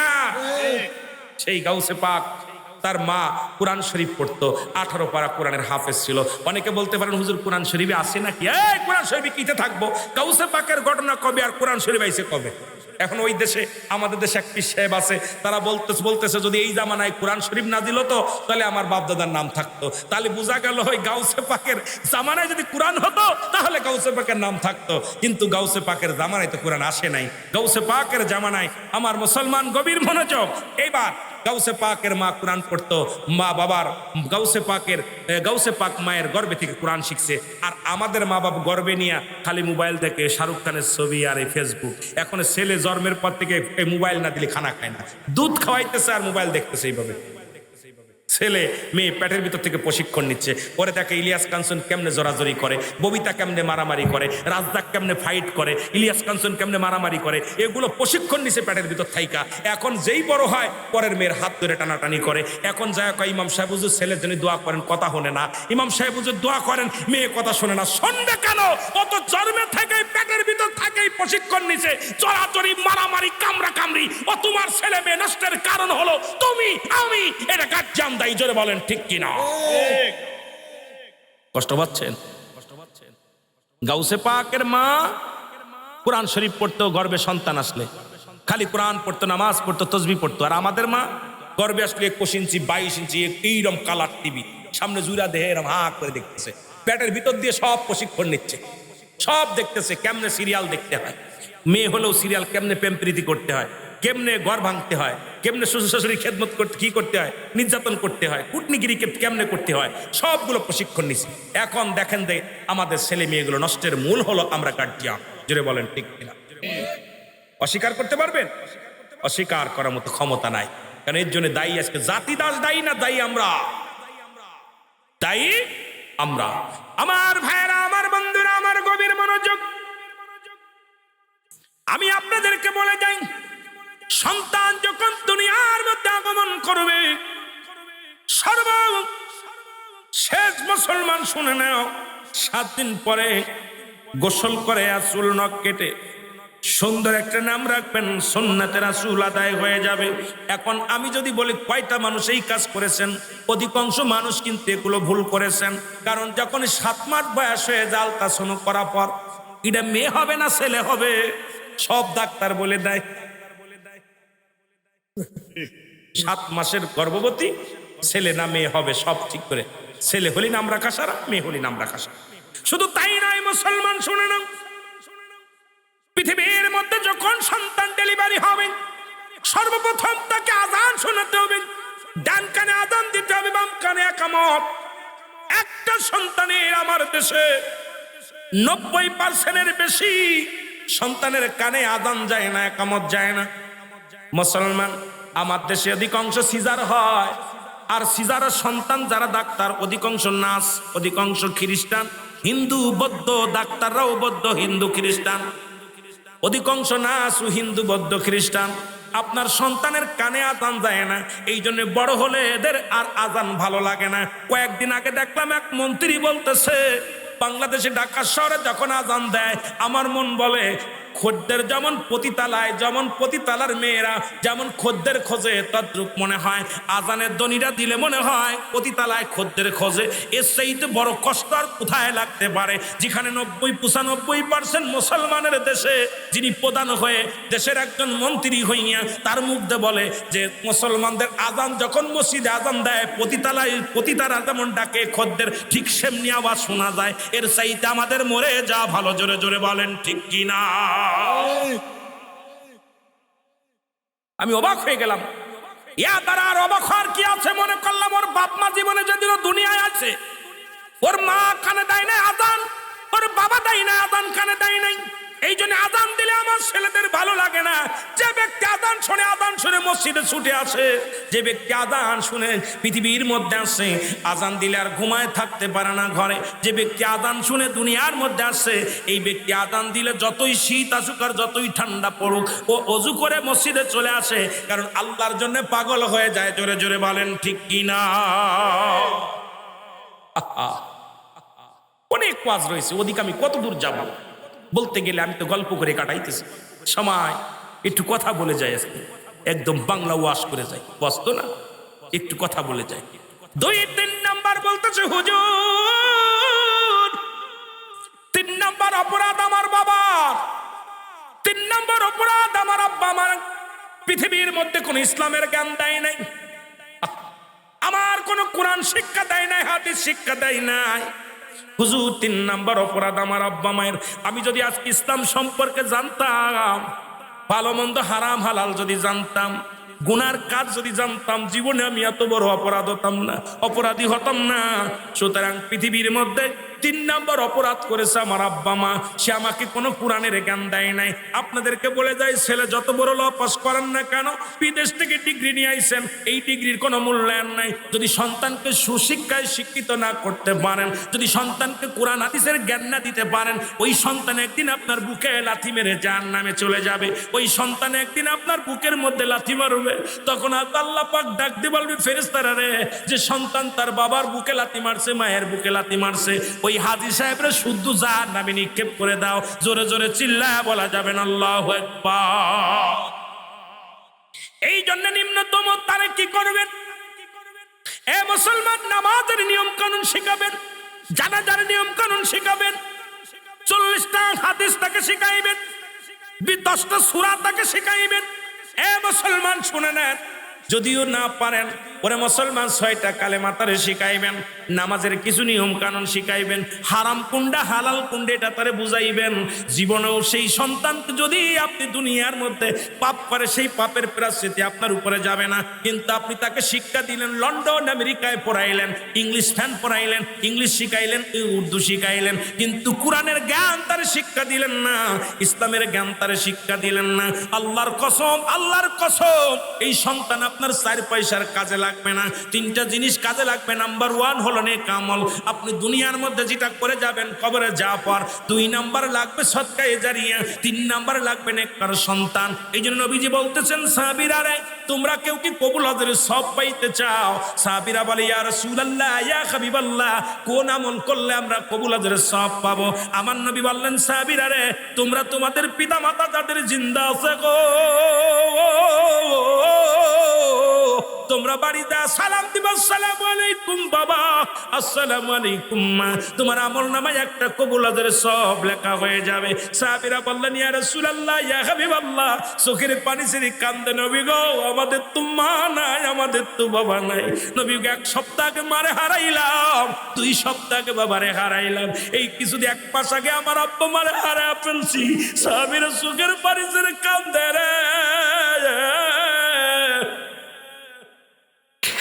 আমার নবী তাকে সাহাবীদের চোখে পানি। আমার নবী কয়, সাহাবীরা রে, তোমরা কেন কান্দো? সাহাবীরা বলে, ইয়া রাসূলুল্লাহ, ইয়া হাবিবাল্লাহ, আপনি যদি এই ওয়াজটা আগে করতেন, এই আমলটা যদি আগে জানতাম, আমাদের এমন দরদি বান্ধব আজ দুনিয়ার মধ্যে নাই, বাবা নাই, মা নাই। আমার নবী কয়, সাহাবীরা রে, তোমরা কি জানো না আমি কত বড় এতিম?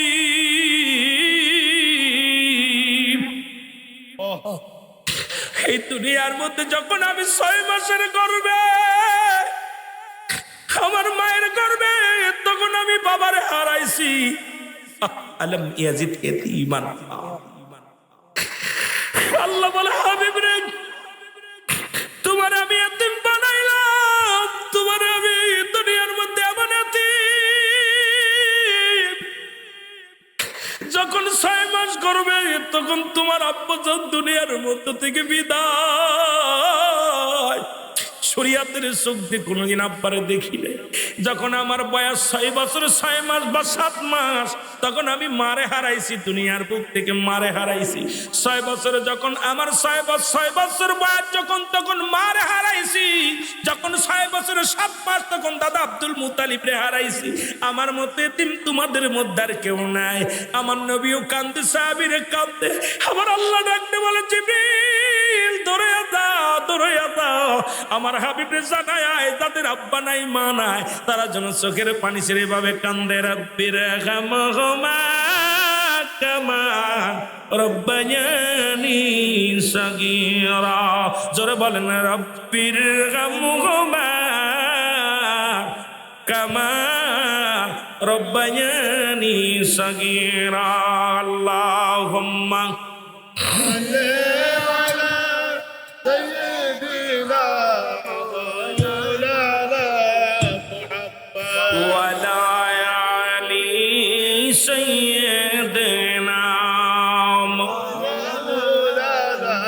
এমন হাবিব আমার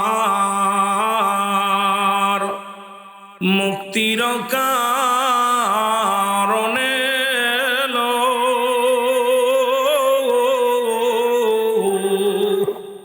ওফাতের পরেও নবীজি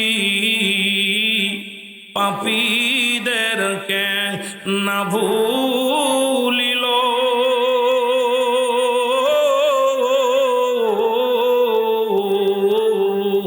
এমন হাবিব আমার মুক্তির কারণে এলো,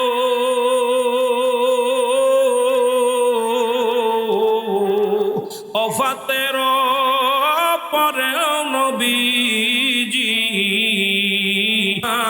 তীরে না ভুলিল। আল্লাহুম্মা সাল্লি আলা সাইয়্যিদিনা মাওলানা মুহাম্মদ ওয়া আলা আলি সাইয়্যিদিনা মাওলানা মুহাম্মদ। এ মুসলমান, গভীর মনোযোগ, যে কথা বলতেছিলাম গো, দিলের কানটা লাগা শুই না।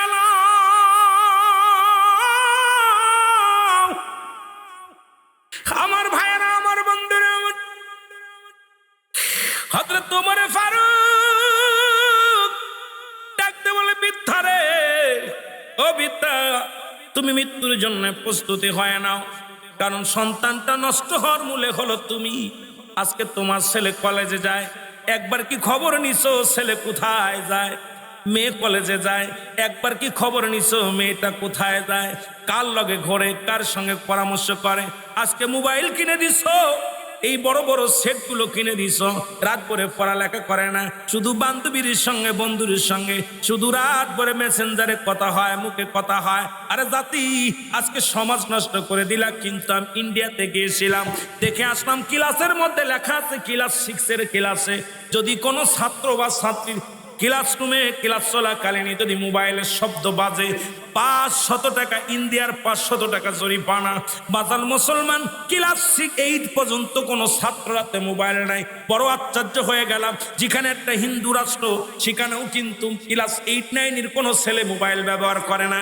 আর আমার দেশের ছোট্ট ছোট্ট মাসুম বাচ্চাগুলো 6-এ 7-এ 4-5-এ পড়ে, মোবাইল পকেটের মধ্যে থাকে। এর জন্য আমি মনে করি আজকে জাতিটাকে নষ্টের জন্য আমরা আজকে গার্জিয়ানই 99% দায়ী। জোরে বলেন ঠিক কিনা? আমি আশ্চর্য হয়ে গেলাম।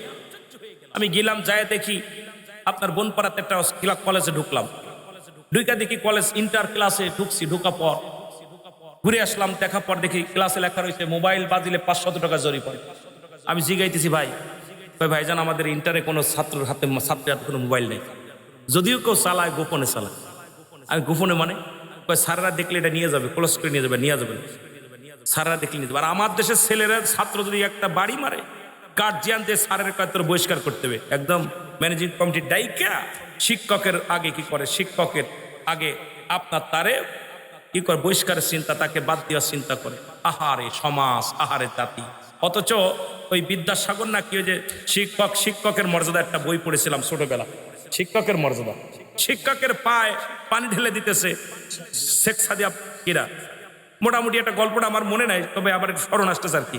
তো উনি যে শিক্ষকের পায়ে পান্ডিত, শিক্ষকের ডাকছে, প্রধানমন্ত্রী ডাকছে, ডাকার পর উনি থরথর করে কাঁপতেছে।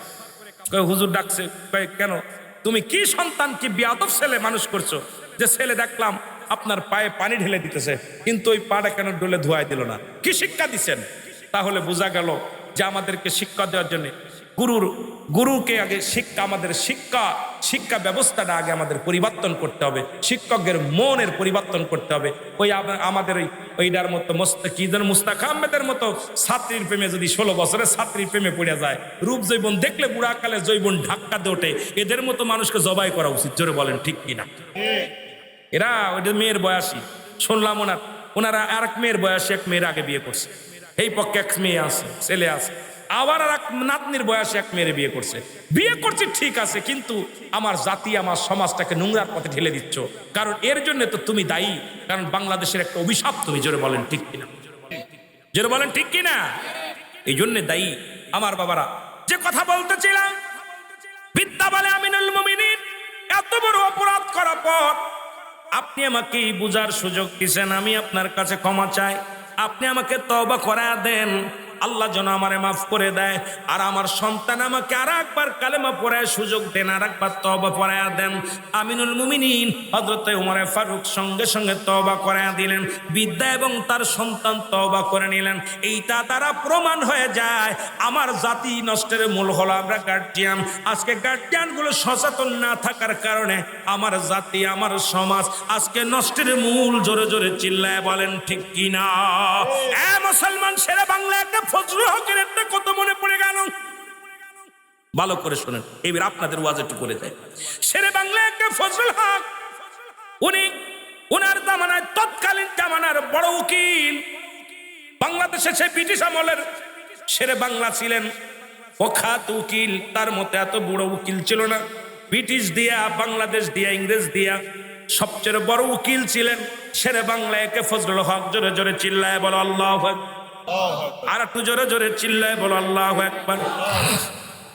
তৎকালীন জামানায় একজন যুবক, মুসলমান, বাংলাদেশে নয়, ইন্ডিয়ান এক কবি, পাকিস্তানি এক কবি। তখন যৌথ দেশ পাকিস্তান, ইন্ডিয়া, বাংলাদেশ, তিনটা দেশ যৌথভাবে একটা দেশ ব্রিটিশ। ব্রিটিশের কবি লিখলেন আমার নবীকে নিয়ে অরুচি সম্মত কিছু কথা লিখলেন।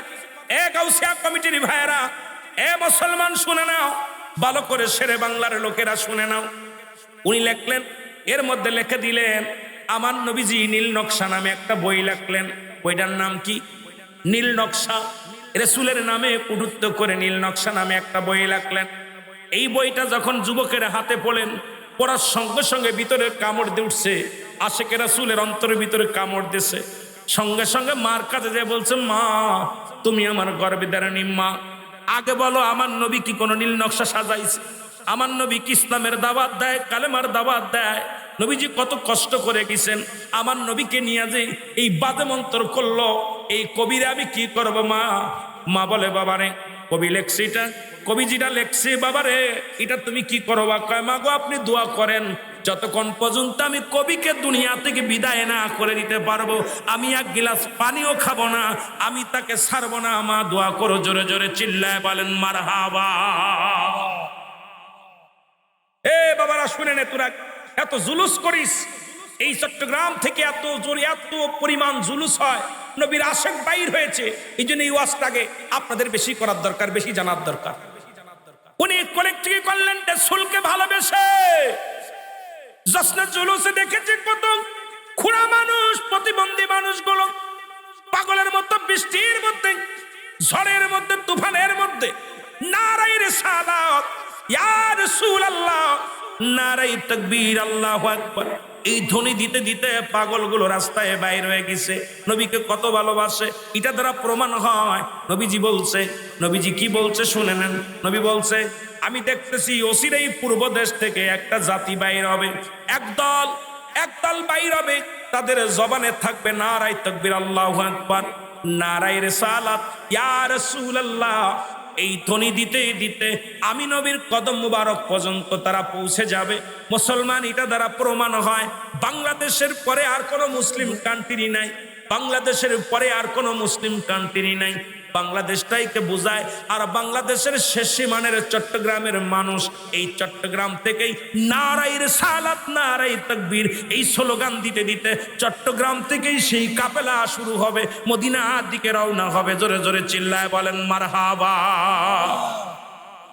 নবীজির কথা শুনে নবীজি বলছে, আমি দেখতেছি অচিরেই একটা দল, একটা কম বাইর হবে পূর্ব দেশ থেকে। কোন দেশ থেকে? পূর্ব দেশ। সেই তাদের জবানে থাকবে নারায়ে তাকবীর, আল্লাহু আকবার, নারায়ে রিসালাত ইয়া রাসূলুল্লাহ। এই ধ্বনি দিতে দিতে আল্লাহু আকবার পতাকা হাতের মধ্যে থাকবে। তারা ছুটে আমি নবীর কদম মুবারক পর্যন্ত আসবে, রওজা পর্যন্ত আসবে। তা দ্বারা আমি প্রমাণ পাইলাম আমার ক্ষুদ্র জ্ঞান দ্বারা যে বাংলাদেশের পরে আর কোনো মুসলিম কান্ট্রি নাই, পূর্ব দেশে আর কোনো কান্ট্রি নাই। আর পূর্ব বাংলাদেশের সর্বশেষ কান্ট্রি আপনারা এই চট্টগ্রাম বিভাগ, ঠিক কিনা? চট্টগ্রাম বিভাগটা এই জন্য এই দেশের চট্টগ্রামে বেশি নবীর জুলুস হয়, বেশি নবীর আশেক বেশি। আমার মন বলে এখান থেকে সেই কাফেলা শুরু হবে।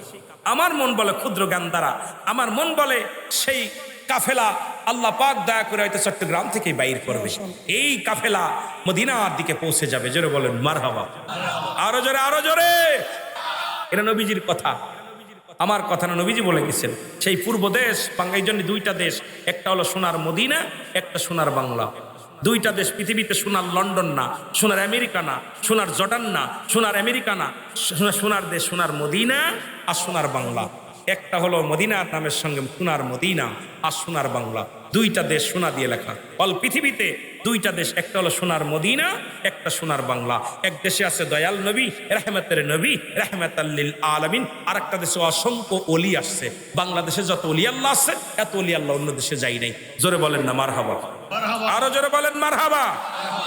এই জন্য যারা শুয়ে আছে তারা জিন্দা, যাদের কথা আল্লাহ বলে সূরা ইউনূসের মধ্যে 11 নম্বর পারা 62 নম্বর আয়াত, আল্লাহ নিজেই তো বলে আলা সাবধান ইন্না নিচ্চালা ইন্না উলিল্লাহি, আল্লাহর তরফ থেকে যারা ওলি হয়, লা দাইখাফুন শব্দের অর্থ হয় ওয়ালা, যদি অবস্থান করে হুমদের উপরে হাজানুন, তাদের কোনো চিন্তা ভাবনা কিচ্ছু নাই। মেরকাত শরীফের 10ম খণ্ড 722 নম্বর পৃষ্ঠা, তাফসীরুল বায়ান 5ম খণ্ড 524 নম্বর পৃষ্ঠা।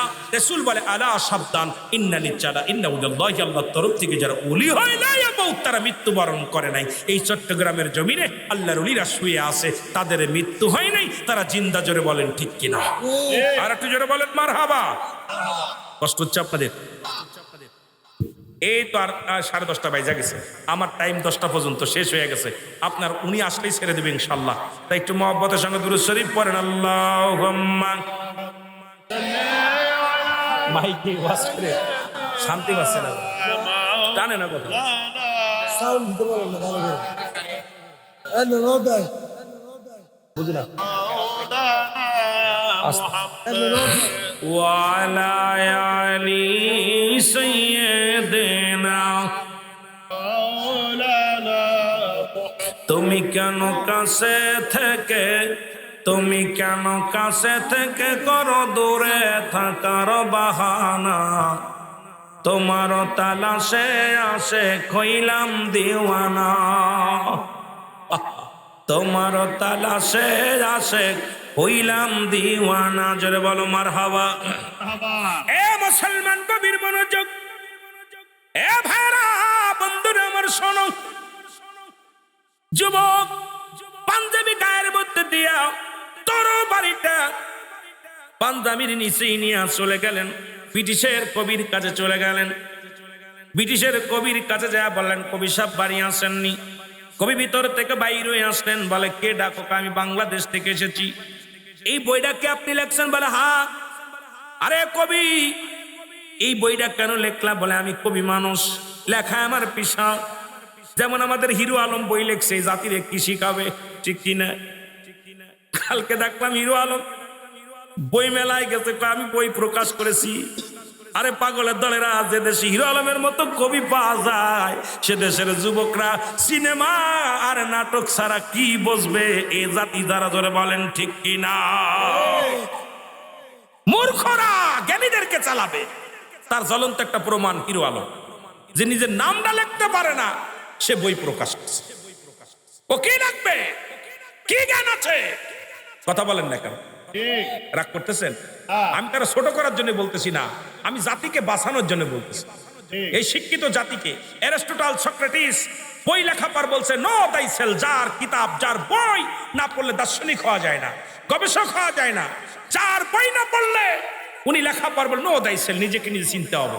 এত বড় শিক্ষিত যারা জর্ডান থেকে, আমেরিকা থেকে, লন্ডন থেকে ডিগ্রি নিয়ে আসছেন, যারা বিদেশ থেকে পিএইচডি করে এসে বই লেখা পার বলছে, নো দাইসেল, নিজেকে নিজে চিনতে হবে। মানারাফান নফস, নিজের নফসকে চিনতে হবে। কলবু সালিম, আত্মাকে প্রসিদ্ধ করতে হবে। আর হিরো আলমের মতো একটা টুকাই যদি বই লিখে বলে এই জাতিকে শিক্ষিত বানাবো, আমার দেশের জনগণ এখনো চোখ বন্ধ করে থাকে, এদেরকে বিতাড়িত করার দরকার। জোরে বলেন ঠিক কিনা?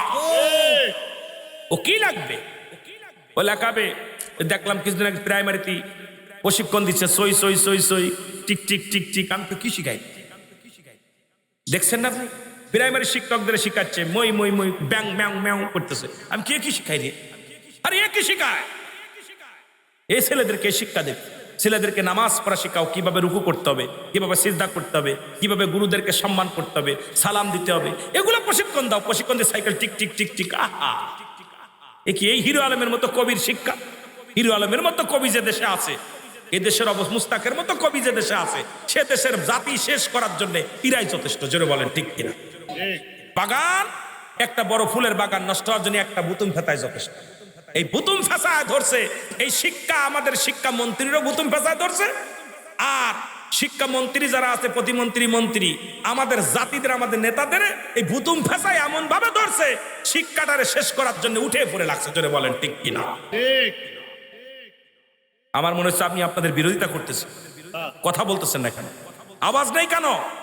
আপনি মনে করছেন না বেঁচে যাচ্ছেন না? আমার এই পরম জাতি, এই জাতিগুলো বাঁচাতে হবে। আমরা তো যা হয়ে গেছি হয়ে গেছি। আমাদের যে যারা ডায়াসে বসে সব বয়স শেষ। এখন আমাদের তো কিছু ডালপালা আছে, একটা ডাল কাটলে তার গোড় দিয়ে অনেকগুলো পালা ছাড়ে, ঠিক কিনা? ডাল যখন কেটে ফেলেন ওর গোড় দিয়ে অনেকগুলো শাখা প্রশাখা বাইর হয়। তদ্রূপ আপনি যখন দুনিয়ার মধ্যে পুরুষ কুলে জন্ম নিয়েছেন, মেয়ে কুলে জন্ম, আপনার থেকে ছেলে মেয়ে জন্ম নেবে। এই আপনি মারা যাবেন, কিন্তু আপনার প্রজন্ম তো রেখে যাচ্ছেন। এরা কি শিখবে? এদেরকে শেখানোর জন্য ভিত্তি স্থাপনটা ভালো করার দরকার। গাছের শিকড় কেটে দিয়ে যদি পানি ঢালেন, গাছ বাঁচবে না। এই জন্য শিক্ষা জাতির মেরুদণ্ড যদি হয়, সেই শিক্ষা সুশিক্ষায় করার দরকার। জোরে বলেন ঠিক কিনা? আরো জোরে বলেন ঠিক কিনা? কষ্টে পড়ে কথাগুলো বলতেছি। আমি আগেই বলেছি যে ওয়াজ আজকে কিছু কথা বলবো, গল্প কর্ম বোঝাবো। সেই গল্পগুলো আমি আপনাদেরকে জানায়া যায়, কেন আমার সারা বাংলাদেশ ঘোরা পর যেটুকু জ্ঞান আমার অর্জন করেছি, এই জ্ঞান দ্বারা আগামী প্রজন্মগুলো বাঁচবে কেমনে। আমাদের একদম হাতের ভিতরে জাহান্নাম, একদম হাতের ভিতরে জাহান্নাম। আমার ভাইরা, আমার বন্ধুরা, আমার গভীর মনোযোগ। কবি বলে আমি লিখেছি আমার মন চাইছে লিখেছি, লেখছি তাই আমার নবীরে তুই নীল নকশা খন্ড নবী লেখলি, নীল নকশা লিখলি, তোর কত বড় সাহস।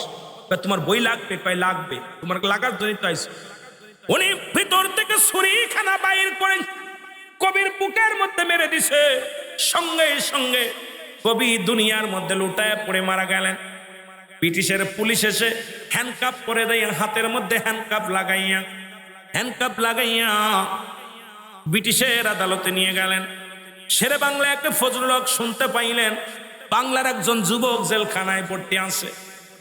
বাংলার একজন যুবক রাসূলের প্রেমে একজন যুবককে হত্যা করেছে, একজন কবিকে হত্যা করেছে। গভীর রাত্রে চলে গেলেন, যা বলে বালক রে, ও যুবক তুমি কি ওই কবিকে হত্যা করেছো? বলে জি হুজুর, হত্যা করেছি। কারণ আমার নবীর বিরোধিতা করেছে দুশ্মনে রাসূল। আমি দুশ্মনে রাসূলকে আমি দুনিয়ার মধ্যে জিন্দা রাখি নাই, কারণ যে নবী না আইলে আসমান জমিন কিচ্ছু বানাইতো না। আরে যে নবীর উপরে আমার আল্লাহ দুরূদ পড়ে, যে নবীর তাজিম করে, সম্মান করে ফেরেশতা কুল, যে নবী কুল কায়নাতের নবী, যিনি নবীদেরও নবী, সেই নবীর বিরোধিতা করে কথা বলে আমি সহ্য করতে পারি নাই। এই জন্য কবির আমি দুনিয়া থেকে বিদায় করে দিছি। শেরে বাংলা একে ফজলুল হক ডাকতে বলে, বাবা তুমি মেরেছ ঠিক আছে বাবা, তোমার মতো সাহসী যুবকের প্রয়োজন। তুমি আদালতে দাঁড়ায় বলবা আমি হত্যা করি নাই, যে কোনো উপায় তোমার বাঁচাই দিব, যে কোনো একটা উপায় তোমার আমি বাঁচাই দিব। ডাকতে বলে একেবারে শেরে বাংলা একে ফজলুল হক শোনেন, আপনি ভুলে গেছেন আমি একজন মুসলমান, আমার মা একজন মুসলমান, আমার বাবা একজন মুসলমান। আমি দুনিয়ার মধ্যে আগমন করার পর আমার মা আমাকে সৎ চরিত্র শিক্ষা দিছে। আমার বাবা মা বলেছে বাবা মিথ্যা বলবি না, আমার বাবা মা বলছে অন্যের কাছে মাথা নত করবি না, কোনদিন অন্যায় কাজ করবি না। সুতরাং আমার আব্বা মা একজন মুসলমান, একজন মুমিন, আমি আমার মুসলমান বাবা মায়ের সন্তান। আমি জীবনকে বাঁচানোর জন্য আমার মুখ দিয়ে মিথ্যা বলা সম্ভব নয়। জোরে জোরে চিল্লায় বলা যাবে না মারহাবা। আহা দেখছেন নি? আর আমাদের ছেলেদের কাছে দিই ভিক্ষা চায়, ফকিরের ছেলে বাপে শিখে দেয়, যাই বাপ করে দাও, ভিক্ষে নাই, ঠিক কিনা? ডাকছে রুহুল আমিন সাহেব বাড়ি আছেন, ছেলে কইছে বাবা যাই কোক আব্বা বাড়ি নাই। ছেলে যে কইছে ও চাচা আব্বাই কইছে আব্বা বাড়ি নাই। মিথ্যা কথা বলা শিখেছে কে? কথা কয় না কেন? বাবা মা শিখাইতেছে মিথ্যা। আর যুবক বলতেছে আমি এমন একজন মায়ের সন্তান, এমন একজন বাবার সন্তান, আমার বাপ মা মুসলমান, সুতরাং আমার জবান দিয়ে জীবন রক্ষার জন্য আমি মিথ্যা বলতে পারবো না। এই জীবনের মায়া আমি করি না, আমি সত্য বলবো।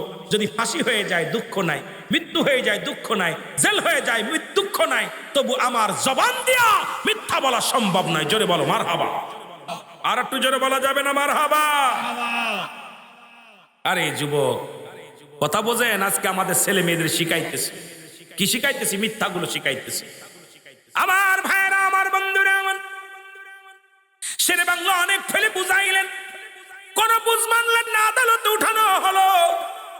আদালতে যখন উঠানো হলো, উকিল সাহেব বলে আমার মক্কেল অন্যায় করে নাই, আমার মক্কেল কোন মানুষ হত্যা করে নাই, অপরাধ করে নাই। মাননীয় বিচারপতি শোনেন, এদিক শেরে বাংলা একে ফজলুল হক বারে বারে বলতেছে আমার মক্কেল নির্দোষ, ওনার মাথা ঠিক ছিল না, বলে ফেলছে আমি খুন করেছি। ডাকতে বলে বাবা এ বালক, তুমি যুবক, তুমি বালক খুন করছো নি? বলে হুজুর আমি নিজ হাতে খুন করেছি। আপনার সামনে যে অস্ত্রখানা ছুরিখানা আছে, ওই ছুরি দিয়েই আমি জীবনের তরে চির বিদায় করে দিছি। আমি আমার নবীর দুশ্মনের রাসূলকে আমি দুনিয়া থেকে বিদায় করে দিছি। জোরে জোরে চিল্লায় বলা যাবেন আল্লাহু আকবার। শেরে বাংলা একে ফজলুল হক বললেন বাবা তুমি ভুল করলে তোমাকে আমি রক্ষা করতে পারলাম না। তুমি এত বড় ভুল করলে বাবা, তোমার মতো যুবকের প্রয়োজন ছিল, তুমি নিজ হাতে নিজের জীবনটা নষ্ট করে দিলা। শেরে বাংলা একে ফজলুল হক বলে, বাবা তোমার আমি বাঁচাইতে পারলাম না, রক্ষা করতে পারলাম না। ব্রিটিশের আদালতে রায় হলো আগামী শুক্রবারে ফাঁসির রায় হবে, ফাঁসির রায় হবে। রায় হয়ে গেল, এখন যুবকের কাছে ডাকতে বলে, উকিল বলে, বাবা তো জেল পুলিশ বলে ডাকতে বলে, যুবক তোমার আগামী দিন ফাঁসি হবে, তোমার কি কোনো চাহিদা আছে? কিছু চাও কিনা, খাইতে চাও কিনা, কাউকে দেখতে চাও কিনা?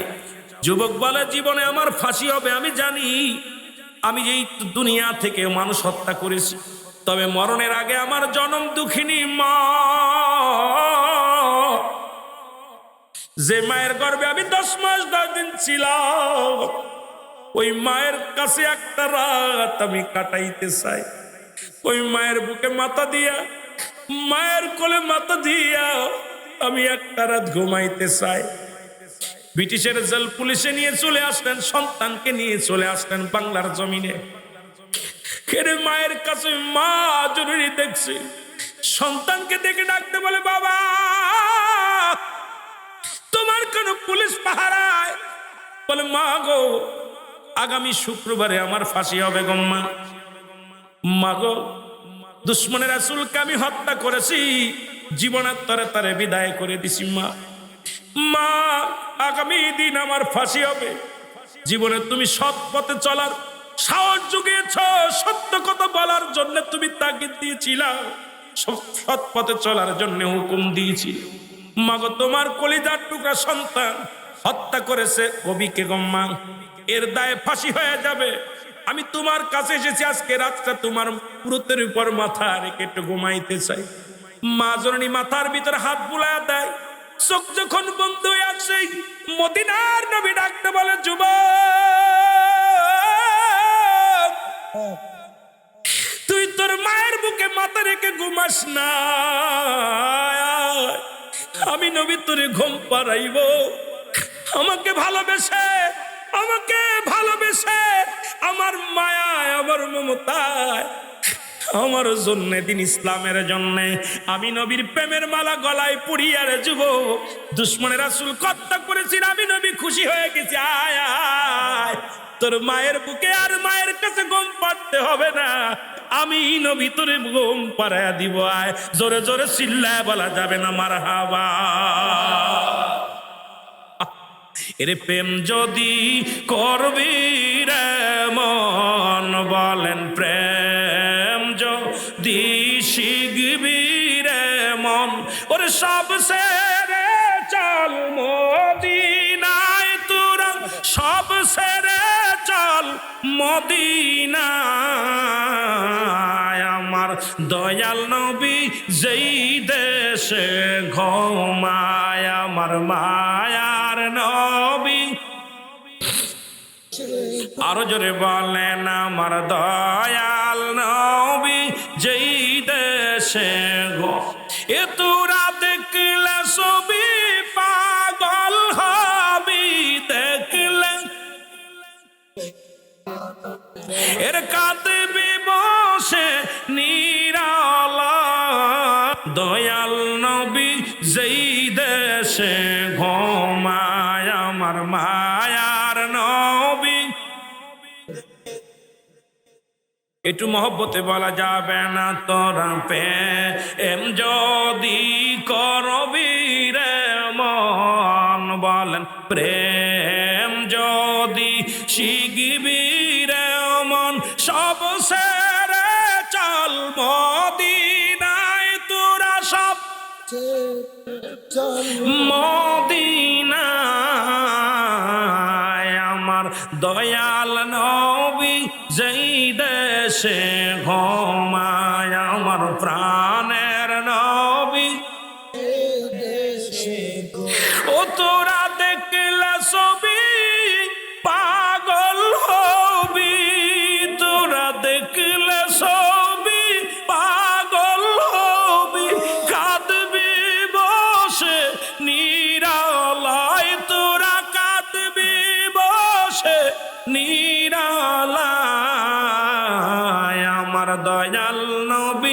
যেই দেশে ঘুমায় আমার মায়ার নবী। একটু সাউন্ড বাড়াও না ভাই, কি মাইকি কি অবস্থা? এই আমার দয়াল নবী যেই দেশে ঘুমায় আল্লাহুম্মা। এ তো বারবার বলতে সাউন্ড সাউন্ড সাউন্ড করতে করতে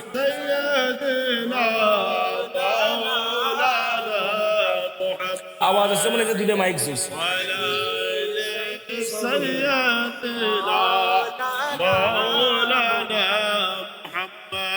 আমার ভাইরা, বাংলার যুবকের ঘরে নবীজি হাজির হয়ে গেছে। আমার চট্টগ্রামের ভাইয়েরা যখন নবীর জুলুস করেন, আপনাদের পাশেও আমার নবী আসে, জোরে বলেন ঠিক।